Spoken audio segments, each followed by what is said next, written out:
It's Saturday morning, July 2nd, 1881, and President James Garfield is elated. He's had a grueling first 4 months in the White House, during which time this likable, non-office-seeking president has battled it out with party stalwarts. That is, those in the Republican Party who favor patronage for plum federal jobs.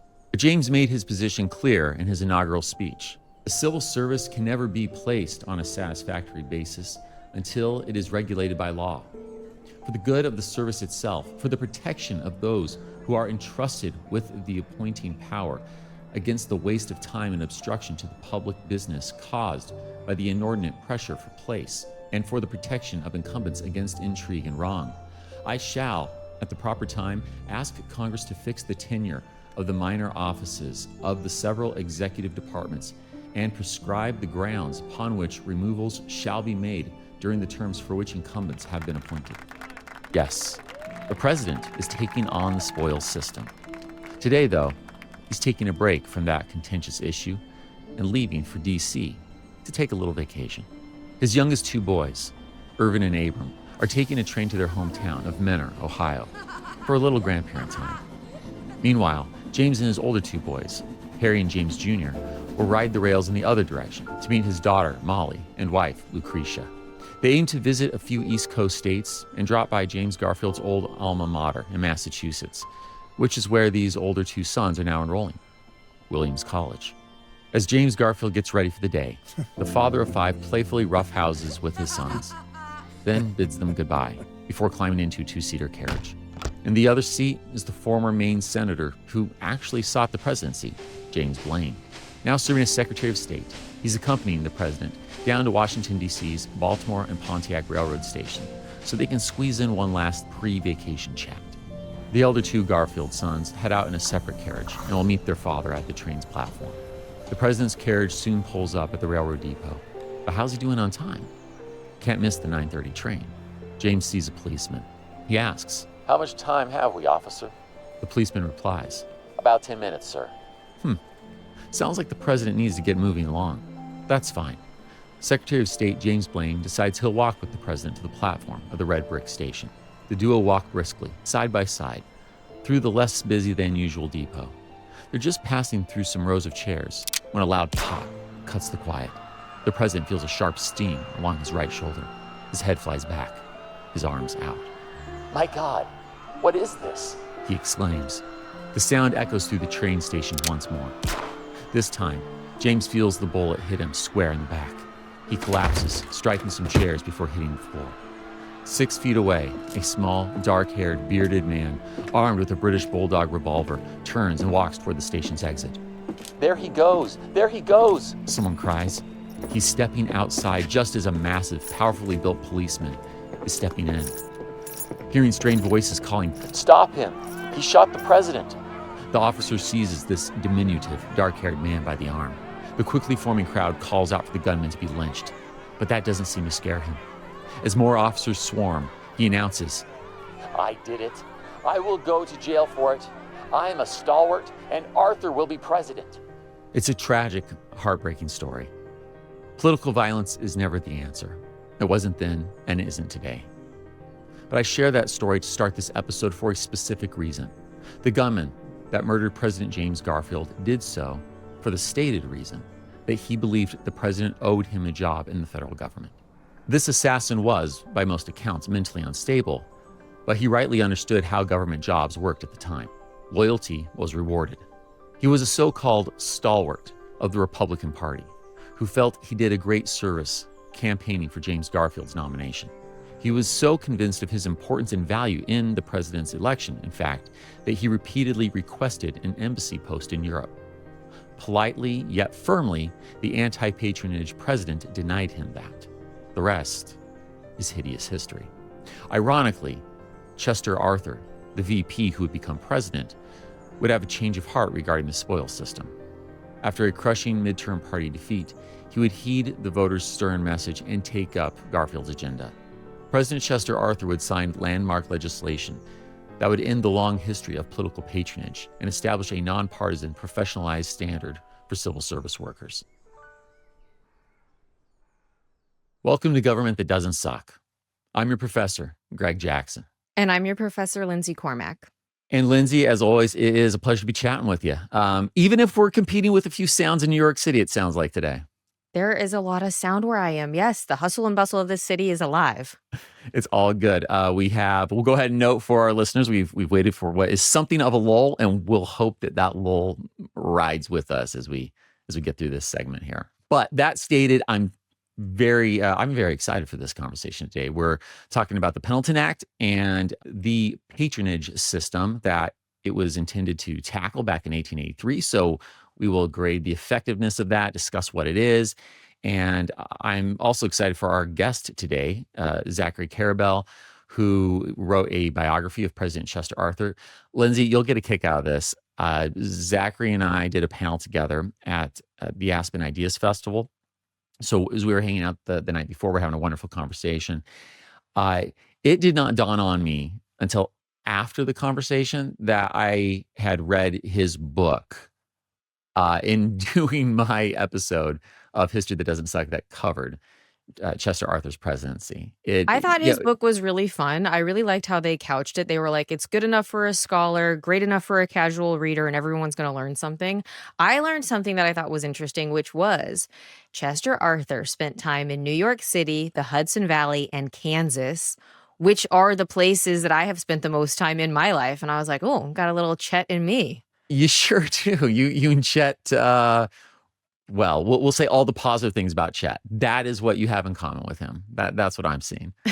By the way, I like Chet. He, I think, is an underrated president. And actually, I think Zachary's book is one of the works that helped me appreciate him more. And not in a like overstated, romanticized way either. I would hardly put him on my list of top 10 presidents, but yeah, not bad for a guy who had, well, we'll get to that, how he very oddly ended up in the White House. Well, maybe we should. I think there's two things we should start with. One is, what is patronage? Because I know that we say that word because it's like in our sort of like vernacular. Absolutely. But I think for a lot of people, patronage sounds like maybe like some foreign French word or something. It doesn't necessarily mean something. So in your understanding, what is patronage? Yeah, patronage is getting basically hooked up when you don't really deserve it. It is, I know a guy, and I'm going to get, people know a guy to, maybe work on their car or do odd jobs around the house. I don't mean that, but we're talking really nepotism without relation, right? Okay, so when we're saying patronage, my understanding of it is I supported a candidate in an election, that candidate wins this election, and now I will expect that they might give me a job. Bingo. It's always been a piece of, any government. It most famously, I would say, took off with Andrew Jackson. Jackson came into the White House after the election of 1828, a deeply contested election that had libel and slander alleged to have killed his wife, but we won't go down that rabbit hole today. He believed that as he's democratizing the republic, hence the Democratic Party, that traces its roots back to Andrew Jackson, that basically, any person more or less can fulfill some of these jobs. So he saw this as a positive thing. And of course, that shifts over the decades, right? Well, and some of this does seem to be like historically placed where we have presidents and members of Congress who are saying, my sons, my cousins can do these jobs. So like if you need to have someone who's going to be the postmaster as the United States sprawls out, you don't necessarily need specialized expertise, but you might say like, well, I've got this wayward nephew who needs a little post. And so you put him up for that. And so my understanding is that by the time Andrew Jackson gets into office, he sort of sees the existing system as like an aristocracy of its own. It's like this aristocracy based on patronage on the people who came before, and then they get to switch out their own favorite sons for these jobs. And he says, well, I guess I could have anyone who does this job. And it becomes sort of accepted where whoever to the victor belongs the spoils. So whoever gets that office gets to distribute all those goodies and all those jobs to the people that helped them get that office in the first place. And I think so that's something first that I wanted to talk about is what is patronage. The second thing that I really think is very sucky about this story is the whole James Garfieldness of it all. He doesn't show up to the Republican convention saying, I want to be president. He shows up sort of not even in the consideration set. And then after something like 34 or 35 ballots, the Yeah, it's north Republican of 30. delegates can't pick someone. And so he's sort of like the candidate that emerges with enough people behind him. And then 4 months later, 4 months after Well, he ascends to the presidency, he gets shot. and Lindsay, let's also just pause to know it's not just that he's the dark horse candidate that emerges after over 30 rounds. He doesn't even want it. He is actively campaigning against himself, saying, whoa, whoa, whoa, whoa, whoa, whoa, no. Why are we talking about me as president? I don't want to be president.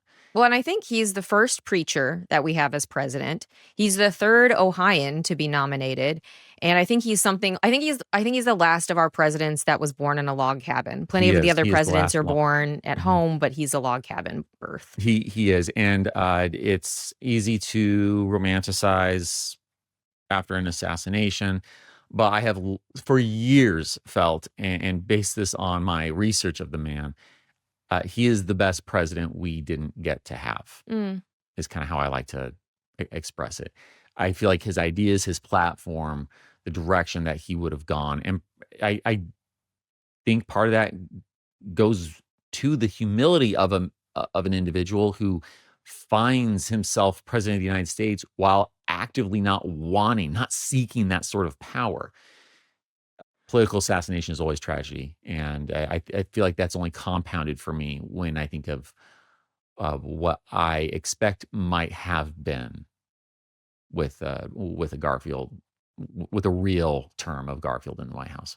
So you have a guy who doesn't want to be president. You have a vice president who didn't really want to be nominated for vice president, who the power brokers at that time thought he was going to turn it down. He says, Yeah. oh, you know what?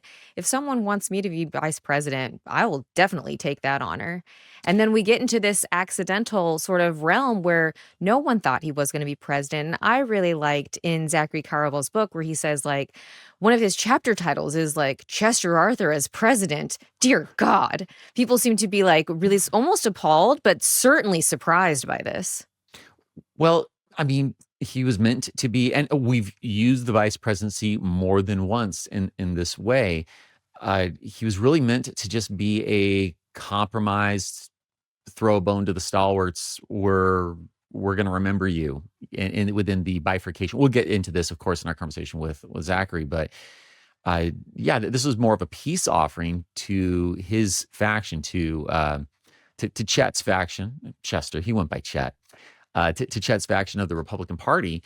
So, yeah, no one expected healthy, vibrant James Garfield was going to kick the can, and the VP was going to actually end up doing something. A guy who had never held an elected office prior to this. And in some ways, though, I do think this might have been the perfect person to be the person in charge when we're having a civil service reform.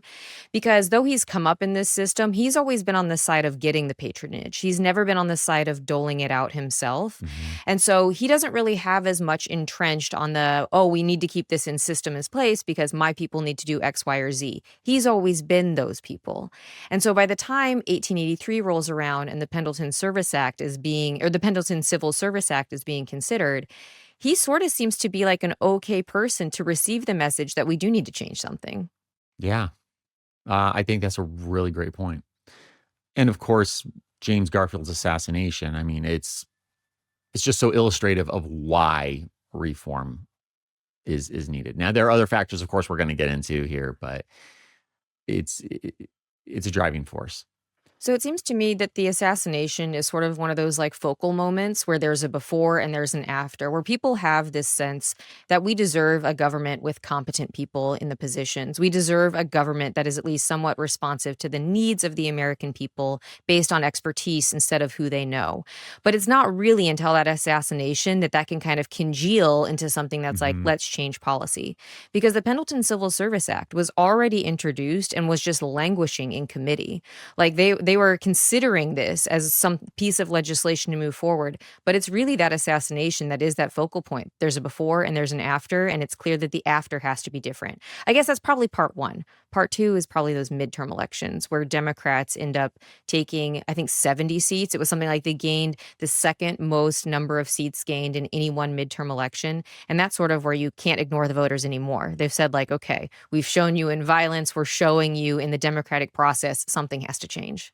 Exactly right. And it speaks to the importance of elections. And when the American people speak and a party starts to lose power, yeah, that's where we're going to see change happen at any given point in American history. So I think another thing to latch onto there is that the Republicans have been riding the Civil War train for a few decades at this point.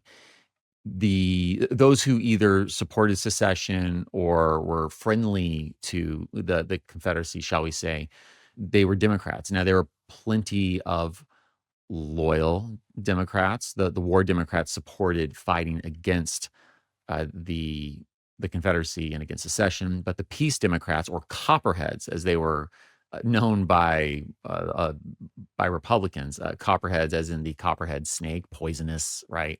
It just damaged the Democrats' brand. And so through Reconstruction, the Republicans basically ran on what they called the bloody shirt. They would wave the bloody shirt of, we're the ones who held the Union together. We're the real patriots. The Democrats are, you got secessionists in that party. You can't trust them. So by this point, when the House can actually be lost by the Republicans, this is a wake-up call that pointing to the Civil War isn't going to let them get away with grift and corruption at this point. It's been too long to continue to ride those coattails.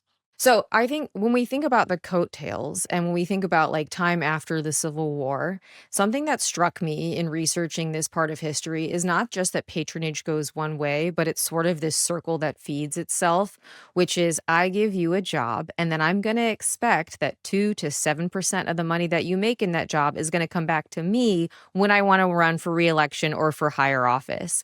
Right. And so I can understand why people at that time would say, wait a second, I don't want to be supporting a government that is its own self-sustaining boys club of like, you pick your crew, you all try to make as much money as you can and then control this thing. They want something that's different. And I totally empathize with that position. Yeah. So we've identified what the spoilers system is, its origins, what's pushing for some possible breaks.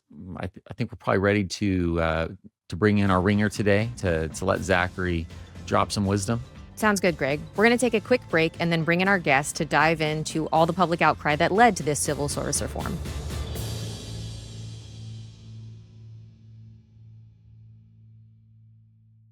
Welcome back to Government That Doesn't Suck. Our guest today is Zachary Karabell. He has degrees from Columbia, Oxford, Harvard, where he got his PhD in history, and he's taught at several universities, including Harvard and Dartmouth. He's written widely on economics, investing, history, international relations, and a link to his full bio is in our show notes. Today, we are pleased to discuss his book, Chester Alan Arthur, about the 21st president of the United States, who served from 1881 to 1885.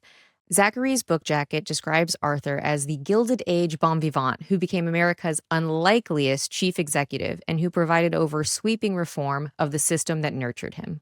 In other words, he is perfect for our conversation today. I had the honor of speaking alongside Zachary at the 2026 Aspen Ideas Festival, and it is my pleasure to now welcome my friend, Zachary, to Government That Doesn't Suck. Zachary, thanks again for joining us, sir. Let me start here with a quote from your book. This is from page 9. When Arthur entered the White House, he was as closely identified with the political class as any chief executive ever has been. He was what later generations would call the consummate insider. And as such, he was seen as the least likely reformer of the system that had brought him such rich, in both literal and figurative senses, rewards. So I'll close there. Would you go ahead and just set the stage for us, particularly his appointment by President Grant as the collector of the port of New York in 1871? What exactly was, Chet, if we can go ahead and put him on a first name basis?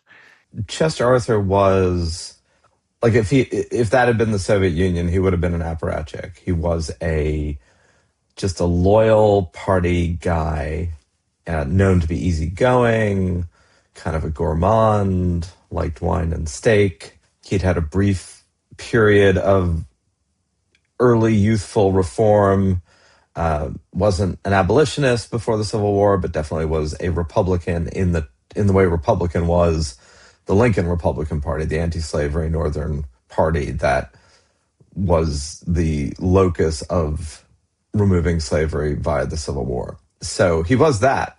But after the Civil War, and after Lincoln's assassinated, and with the whole trauma, both of the Civil War and then the brief period after the Civil War, where you had really contested Reconstruction in the South, Northern Republicans, of which Arthur was one, kind of just went about their business, back to business, focused on business, and became what we would term a fairly corrupt party, but in a totally legal way. And the federal government after the war wasn't particularly big. Almost all federal employees either worked for the post office or the customs house, meaning they either delivered the mail or they collected duties from trade from abroad. There was no income tax. There were no public teachers union. There was very few of the federal departments that we now know. And becoming collector of the Port of New York, where almost all international trade came into the United States at that time, was both a powerful and extraordinarily lucrative position, because in the 1870s, it was legal and understood that the collector of the Port of New York, the federal overseer of all the people collecting customs duties from the ships that came in, would personally take a portion of those revenues as part of his salary. Think of it as like a tax bonus. Is that the word moiety? Is that what that is? That is the word moiety. So the collector of Port of New York was extremely well paid. In fact, Chester Arthur as collector was the most highly paid civil servant in the United States, and one of the richest people, just period. I mean, not as rich as the railroad barons. So it was a great position. You only got that by being a party loyalist. Right. And he then becomes embroiled as the focus of a reform campaign undertaken by Rutherford B. Hayes. So Rutherford B. Hayes gets elected in this very contested election of 1877. You've probably done an episode on that one already. And one of Hayes's focuses is reforming what many people thought was a system that was getting out of hand. There had been a lot of corruption under Grant, a lot of scandals. And one of the focuses of that reform campaign was the collector of the Port of New York, both Arthur personally and just the whole institution. So Hayes removes Arthur. That becomes seen as a partisan act against that part of the Republican Party that didn't support reform and didn't support Hayes, which was represented by Senator Roscoe Conkling, who was the senior senator, Republican senator from New York, one of the most powerful politicians in the 1870s period, as head of what was called the Stalwart Party. Yeah, Zachary, let's frame that out too. So look, we've established Chester, wealthy, in a great position to continue to get even wealthier. Being the guy collecting in New York Port is a sweet gig. Now you're touching on this division within the Republican Party. So Conkling, Hayes, these stalwarts. Let's go ahead and kind of drill down there as well. The stalwarts were a faction nominally headed by Senator Roscoe Conkling, and Chester Arthur was widely known as a Conkling man. And insofar as Hayes wanted to reform, Conkling didn't. That was a huge division. And in fact, Conkling so disdained the idea of reform. One of the major issues at this time is that almost everybody who worked for the federal government, the civil servants, again, mostly in the post office and in the customs house, were almost entirely put in their positions by a patronage system. Right. Which meant that, so you run for office in 1876, and Democrats and Republicans. And one of the ways in which you get people to support your campaign, because there's no TV, right? And there's no radio. So almost all campaigning is done what we would call locally door knocking speeches in the public square. And the people who would support the campaign obviously weren't paid directly, because even that was a bridge too far in the 1870s. But they did have some expectation that they would get rewarded for their support. And one of the ways you get rewarded for your support is that you get a job in the federal government. Right. Or you get to select 10 other people, 10 of your friends, to get a job in the federal government. It's a straight up gig thing. or it's influence. Yeah. Yeah. So that's how you got kind of rewarded for political support. And Zachary, I think it seems like there's like a second level to this sort of patronage system, which is this assessment system. So it's like after you get this job, then you're kind of expected to contribute to the party winning the next time around. Is that right? Right. Absolutely right. I was going to get, so the other part of it was the way you kind of paid for campaigns, or you paid for parties, was you supported a party, you got a job in return, and then you took some of your salary and you gave it back to the party, which could then use that money to run subsequent campaigns. And that was done at both a state and a federal level. And so it's sort of like tithes to a church, but it's like not that. Tithes to a church, the church of Republicans or the church of Democrats. And, the system worked, but it meant that whenever someone entered office, I mean, even today, right? Presidents enter office, they appoint a cabinet, they appoint a whole level of political appointees in the civil service of several thousand people. But most of the millions of other people who work for the civil service, who work for the federal government, are apolitical. Although, in recent years, the Trump administration has tried to change the layers ever deeper as political appointments. But in the 1870s and until the 1880s, everybody was a political appointee de facto. And people started thinking that this was a problematic system.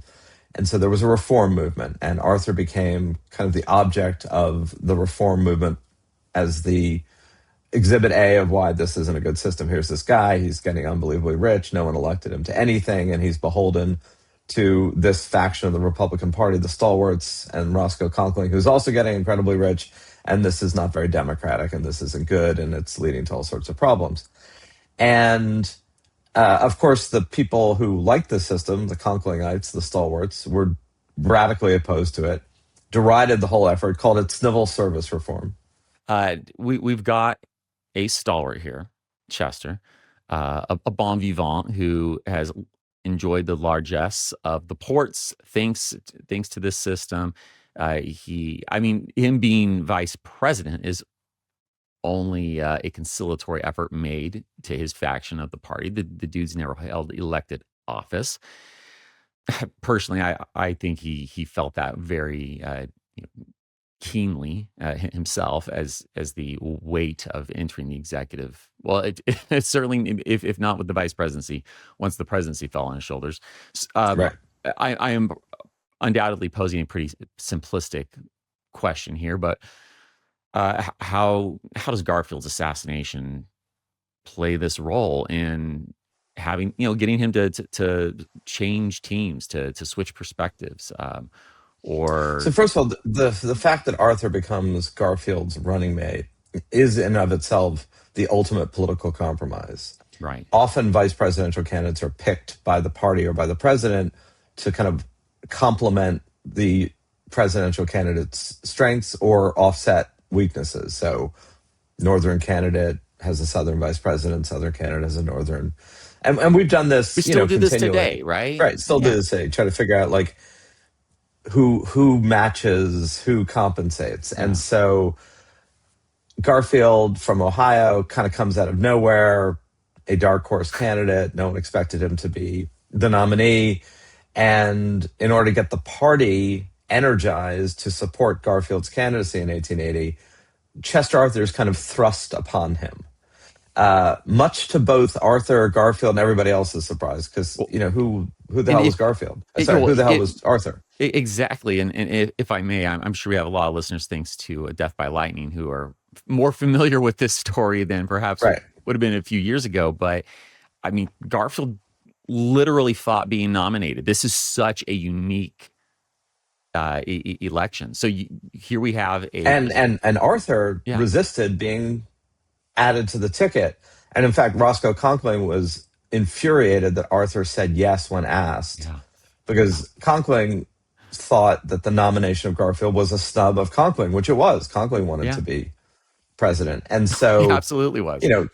Conkling assumed that Arthur would say no, Yeah. because Defer to the why would he? greatness of Exactly. Conkling. Yeah. Arthur says yes, which outrages Conkling. And then they win the election, which wasn't such a surprise, although at this point, Democrats and Republicans were a little more evenly lined up. And then, Garfield is president for barely barely 4 months when he gets shot and barely 6 months when he dies. And suddenly Arthur is president, which apparently was not something he wanted, and was kind of horrified to find himself president. Now, in that show, Death by Lightning, Arthur is presented as not just a bon vivant, but kind of a buffoon and a drunk who then, when Garfield not just gets a shot, but when he dies in September of 1881, has a kind of come to Jesus moment, sees the light, seizes the moment with responsibility.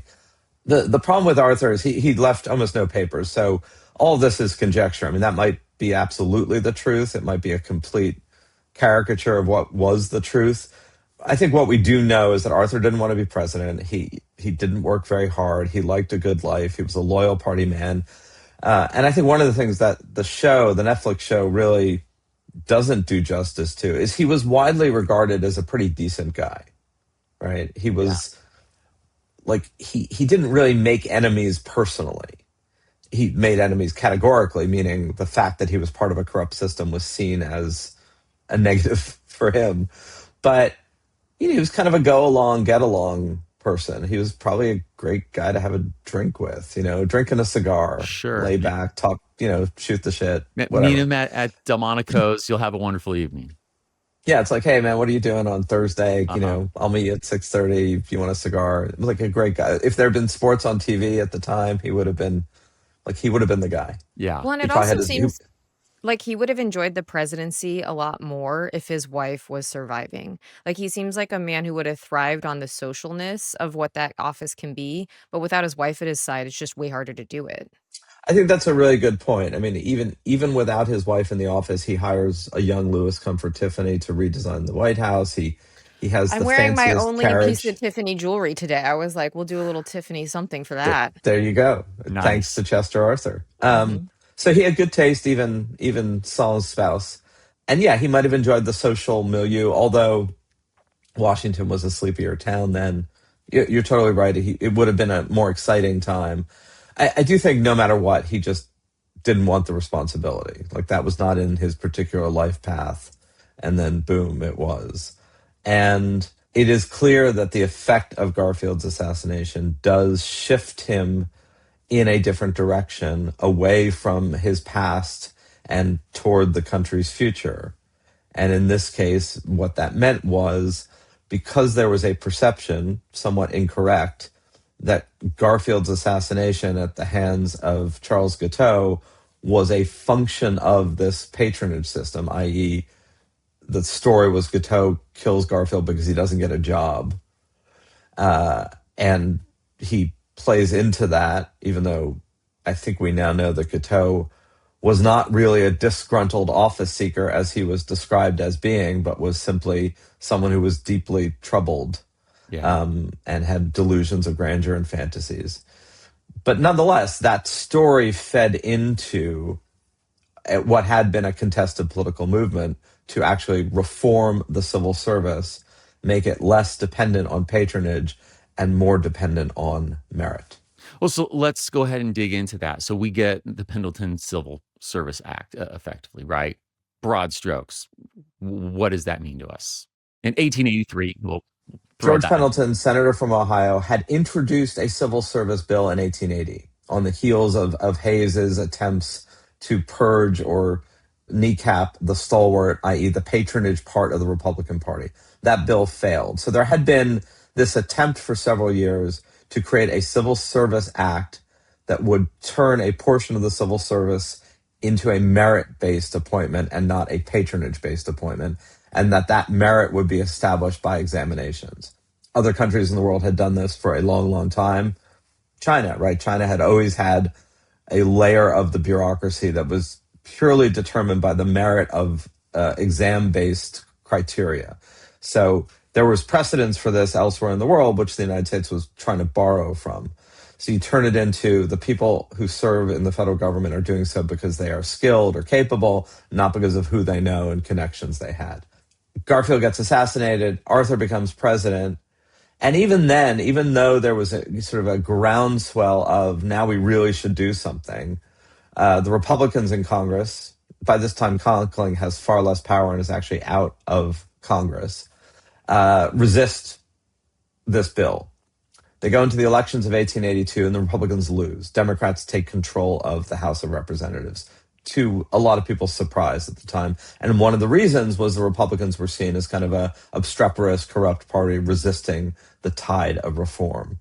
And then in the lame duck session, that Congress, meaning the Republican Congress that had just given way to the Democrat, but before the Democrats come into office in January of 1883, passes the Civil Service Act that had been sort of floating around for a while, and it's named after George Pendleton, the Pendleton Civil Service Act, signed by Arthur in January of 1883. I think there's two parts of that story that are really interesting. So Pendleton is a senator from Ohio, and the past three presidents, including Garfield, are Ohioans. And so there's Right. something about Ohio that says, like, we don't really like this idea that not necessarily the most qualified person gets this job. It's like whoever knows whoever is in office tends to get this job. But the second thing that I think is really interesting is it's only after Democrats win those midterm elections and in the lame duck session that Republicans are then like, oh, I guess we'll pass this Civil Service Reform Act now, which in some ways enshrines that some of the people they put in get to stay. Right. So two things are going on. You're totally right. One is it took defeat, like significant defeat, to light a fire for them to then feel like, okay, we have to do this because it's going to cost us electorally to be seen as the anti-reform party. And even then, it was a close call. Like there were still a lot of people in the Republican Party and some in the Democrat who didn't want to do this. There's some weird subnotes here. One is, even though these Ohioans have won the presidency, there's still a degree of regional sense in Ohio that all these kind of Northeasterners are taking advantage of the country. So there's a competition regionally, not just North-South, but kind of the emerging Midwest and the Northeast, which presages this whole strain of American political life, which is particularly intense in the 20th century and arguably today, of, all these kind of rich Northerners are pocketing the wealth of the country while everyone else does the actual work. And that was already kind of percolating. It wasn't a dominant note, but it was becoming a pretty significant one. So you get that's Ohio versus the Northeast, which doesn't actually mean they were that interested in reform. They were interested in power relative to Northeastern Republicans. And I don't want to be too cynical about it. I think there was actually a genuine reform movement as well.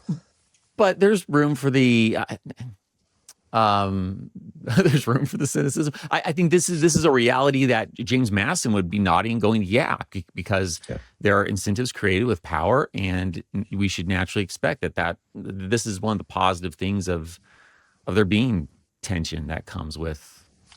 There's election. One other weird aspect of this, which the great historian Eric Foner has pointed out, which is that by demanding a written exam as the criteria to serve in office, it was somewhat understood at the time that this was also a way to disenfranchise newly freed African Americans from serving in government, because many of them were still either illiterate or less literate because they'd spent their lives as slaves.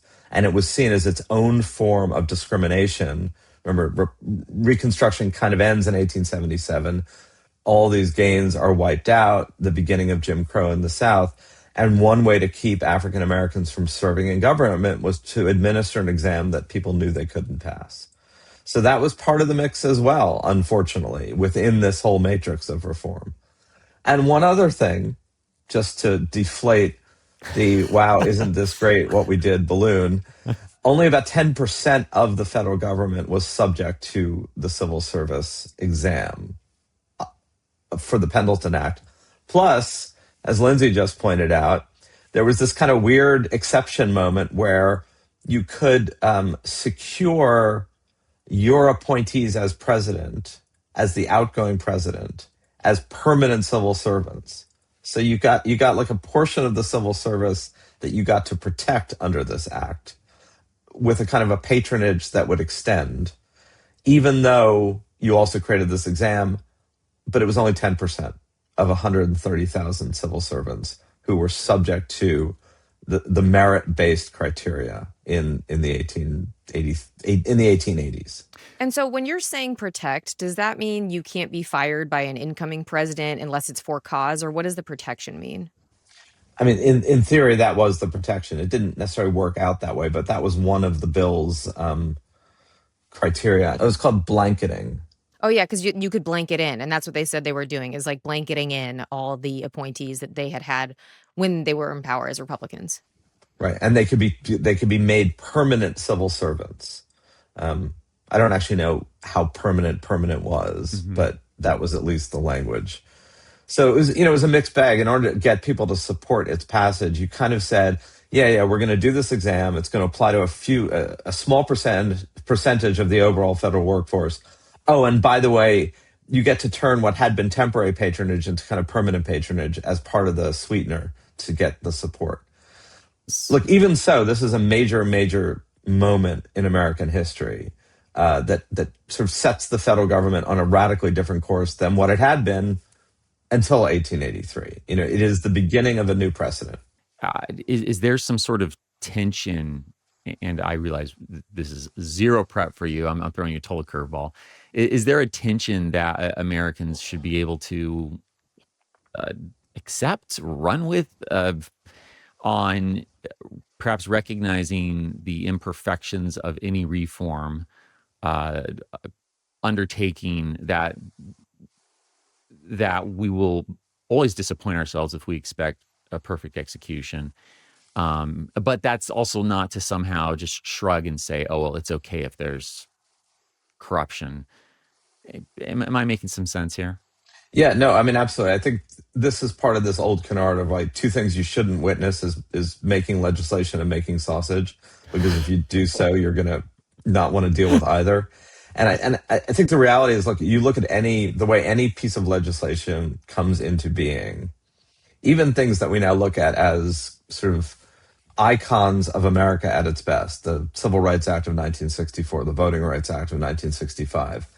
If you peel back the layers of the legislative onion, there are constant side deals and things that people are given and sweeteners. And even if they don't end up in the legislation itself, it shows up in ways that are often invisible subsequently. A local school project that Senator X had demanded as the price for his vote, or something for the state educational fund that wasn't really educational that the congressman demanded for her vote. So that is just part of how American political life exists and has existed.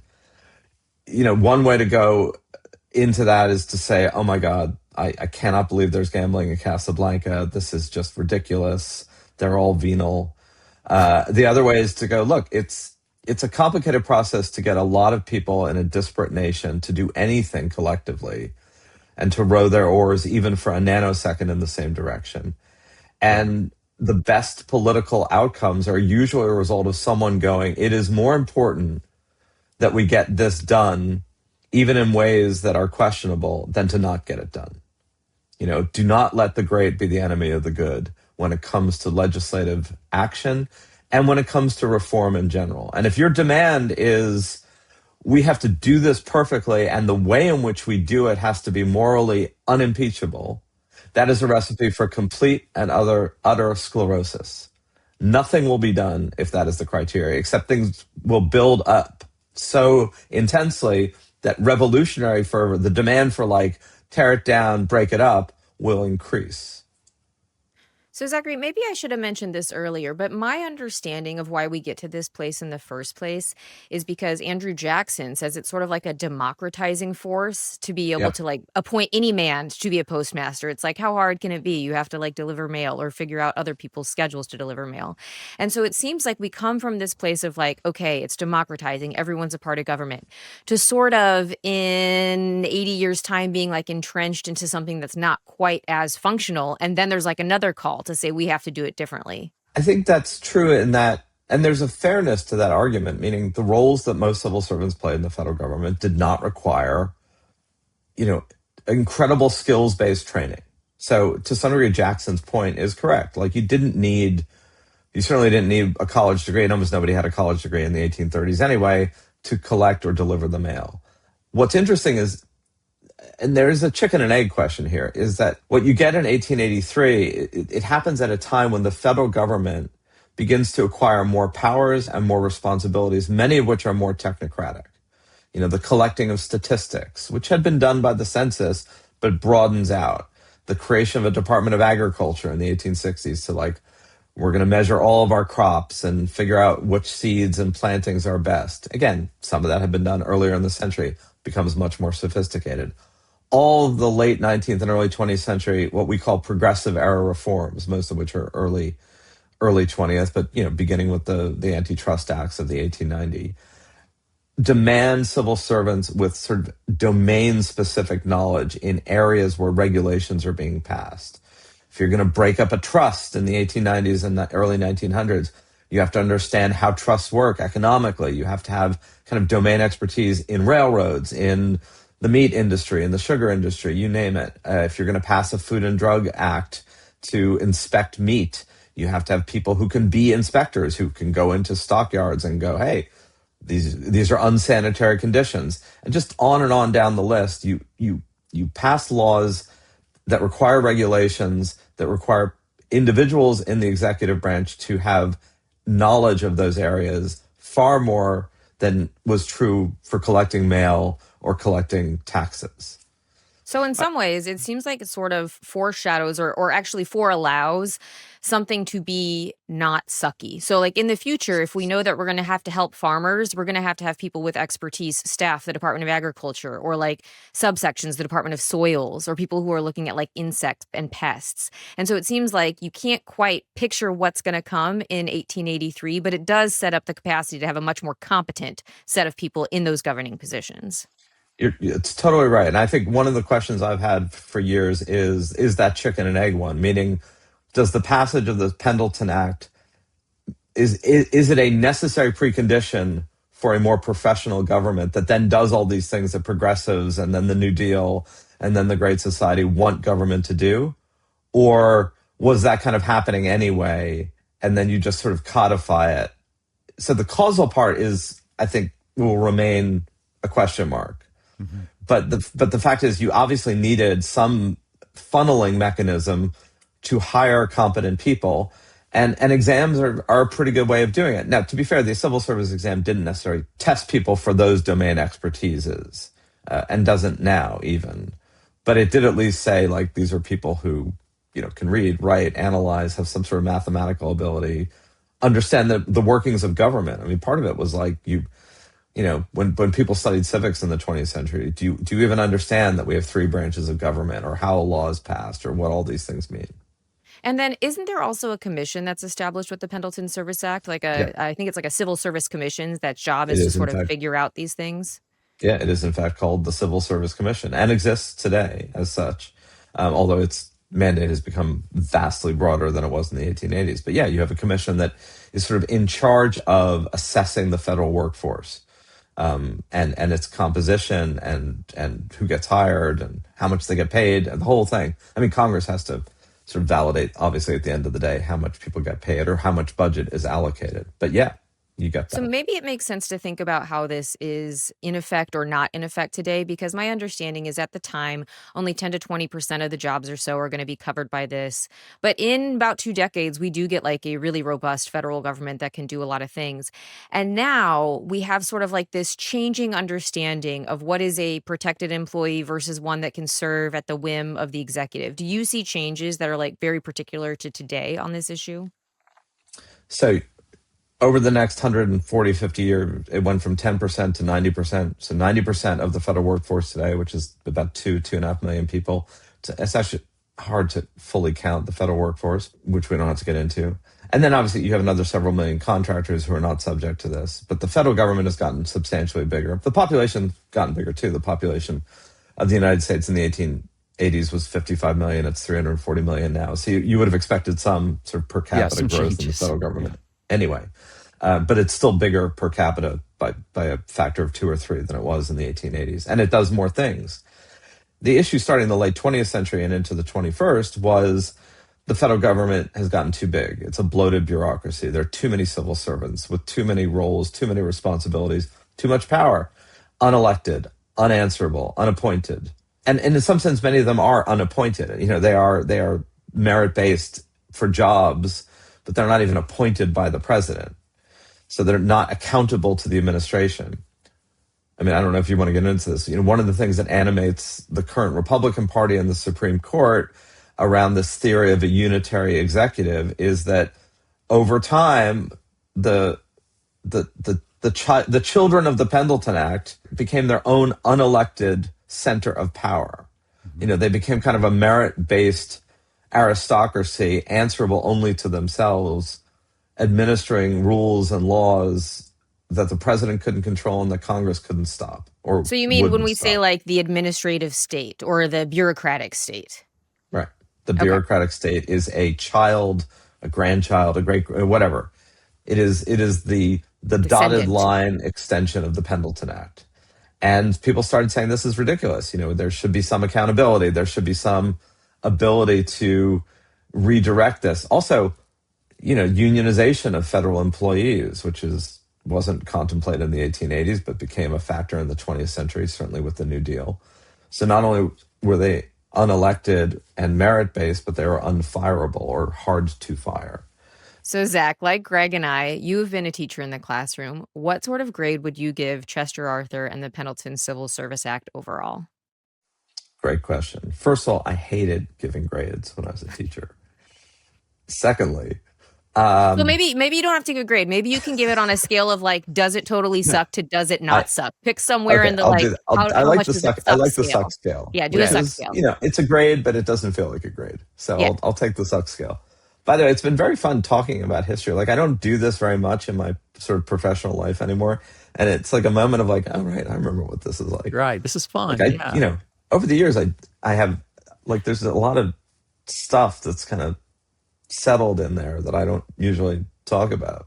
No, I mean, it's good to know that there's a repository that can be summoned on call, literally your call, not my call. Right. Look, on the suck, doesn't suck, the Pendleton Act is pretty on the scale of doesn't suck.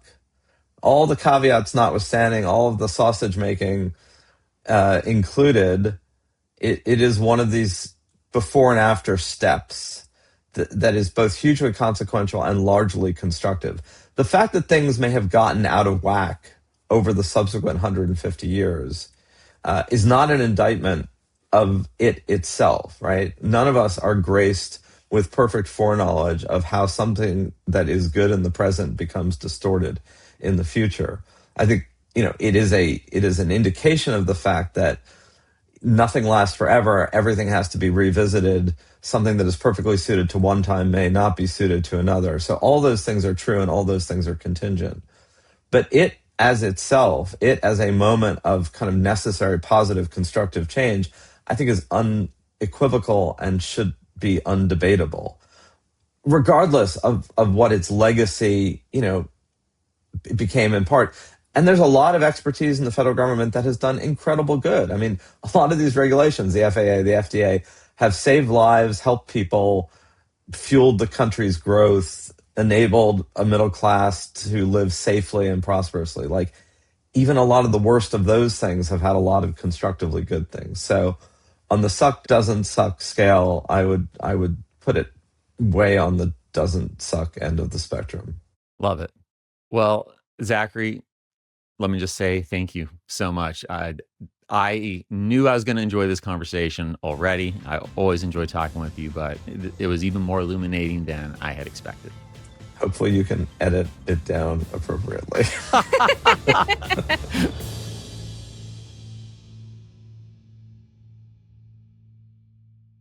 So, Greg, based on your take of this interview and of this time period, did the Pendleton Civil Service Act suck or did it not suck? It did not suck. Did important things in moving the ball forward. It's really crucial. I've always thought this, but I feel like it crystallized even more for me as we were talking with Zachary. It's really important for us to recognize that legislation is messy, and there's no such thing as perfection. And government is always going to require us to keep our standards at their highest, to strive for that perfection while recognizing that we're going to get imperfection. So the Pendleton Service Act, yes, we identified some of its shortcomings in the way that it was crafted, in the way that it was executed, and it nonetheless was an important check on corruption that served as a foothold for us to continue improving that process. I think I see it similarly. It didn't totally suck. It had a lot of good things. It wasn't clear that all those things were going to be apparent right away, though. Like Yeah. when Zachary was telling us only 10% of those jobs are covered under the Pendleton Civil Service Act. Okay, that sort of sucks. That means there's 90% that are still going to be under this accepted system where people still get to appoint who they want. But it did change over time. And now we're at a Yes. place where nearly 90% of our jobs are covered under some sort of civil service protection, both in terms of hiring and in terms of firing. Yeah. So as I think about 1883 America, making this step toward professionalization and even putting a check, right? It'd be insane, really, if we pause and think about the nation to think that it's going to just across the board go cold turkey. 10% was in fact meaningful. And it sounds like we were learning from people who had been doing governing for a lot longer. Like we were looking to how the British civil service worked, which was there were exams, there were Yeah. standards, there were protections, there were pensions. And seeing that to sort of professionalize the league of people who are doing the work of government might bring your government into the next century, that seems like some foresight. It does. So not only is this an example of where we've changed something for the better, where government becomes more efficient, it sort of unlocks all the things that we do in the next 150 or so years because it allows us to have professionalized agencies who take on really hard tasks, like sending us to the moon, building highway systems, having an FDA to inspect our food safely. So I understand this as the beginning of what led to a big change in our government not sucking for a long time in the future. So I think my final grade on this, Lindsay, we're never going to have the 100% in the course, shall we say. But I think this gets a full-on doesn't suck. I The think I'm Pendleton with Service you. Act. This doesn't suck. Yeah. In the coming weeks, we're going to dig into some things that make our everyday life better that wouldn't have been possible without federal government investment, like the internet or the National Weather Service. Or freeways, highways, and public education. All the above will explore how your weather app in your smartphone actually only works because of the federal government. Big thank you to our listeners. Remember, you can catch a new episode every other Monday. Until next time, thanks, Lindsay.